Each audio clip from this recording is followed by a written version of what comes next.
வணக்கம். இந்த வீடியோவில் 25 மாத நிலுவைத் தொகை ஓய்வூதியர்கள் அரசு ஊழியர்களுக்கு வந்த குட் நியூஸ் முக்கிய அறிவிப்பு சார்ந்து விவரங்களை பார்க்கலாம். இந்த வீடியோவை தொடர்ந்து பார்க்குறதுக்கு முன்னாடி நம்ம சேனலை இதுவரைக்கும் சப்ஸ்கிரைப் பண்ணாதவங்க சப்ஸ்கிரைப் பண்ணிக்கோங்க. அப்படியே பக்கத்தில் இருக்கக்கூடிய நோட்டிஃபிகேஷன் பெல் சிம்பலையும் ப்ரெஸ் பண்ணுங்கள்.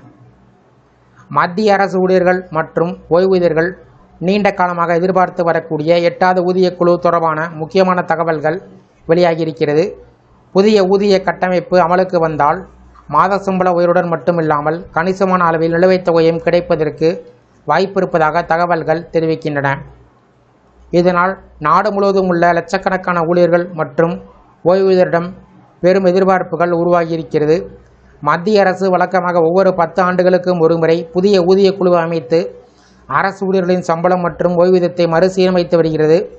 அந்த வகையில் 7வது ஊதிய குழு 2016ஆம் ஆண்டு அமல்படுத்தப்பட்டது.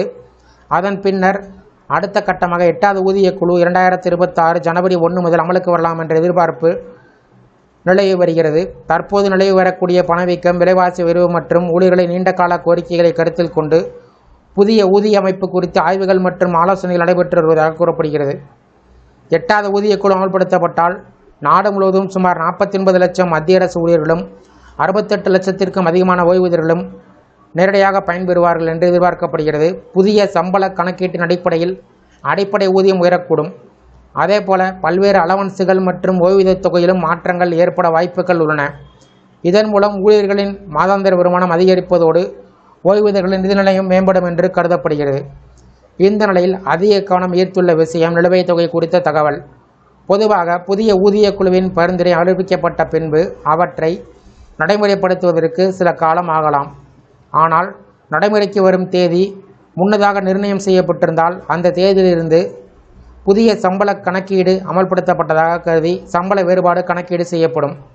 அதன்படி 8வது ஊதிய குழு பரிந்துரைகள் தாமதமாக அமல்படுத்தப்பட்டாலும் அதனுடைய பலன்கள் 2026 ஜனவரி 1 முதல் அமலாகும் வகையில் அரசு முடிவு செய்தால் ஊழியர்களுக்கு கடந்த மாதங்களுக்கான சம்பள வேறுபாடு ஒரே தொகையாக வழங்கப்படலாம் என்ற எதிர்பார்ப்பு நிலவுகிறது.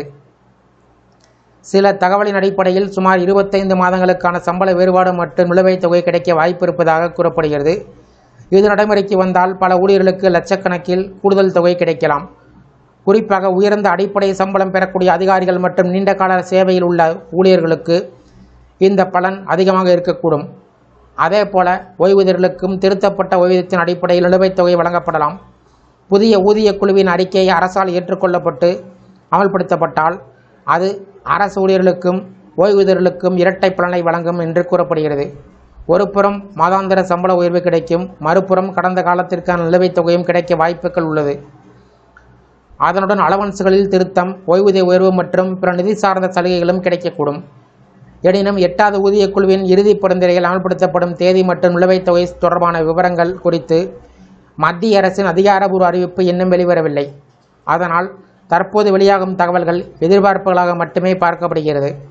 இருப்பினும் 8வது ஊதிய குழு தொடர்பான இந்த தகவல்கள் மத்திய அரசு ஊழியர்கள் மற்றும் ஓய்வூதியர்கள் மத்தியில் பெரும் ஆர்வத்தையும் எதிர்பார்ப்பையும் ஏற்படுத்தியிருக்கின்றன. இந்த வீடியோ குறித்து உங்களுடைய கருத்துக்களை கமெண்ட் செக்ஷனில் கமெண்ட் பண்ணுங்கள். இந்த வீடியோ பிடிச்சிருந்தா வீடியோக்கு ஒரு லைக் பண்ணுங்கள். இந்த வீடியோவை உங்களுடைய நண்பர்கள் மற்றும் உறவினர்களுக்கும் ஷேர் பண்ணுங்கள். மற்றும் ஒரு பயனுள்ள வீடியோவில் சந்திப்போம். நன்றி.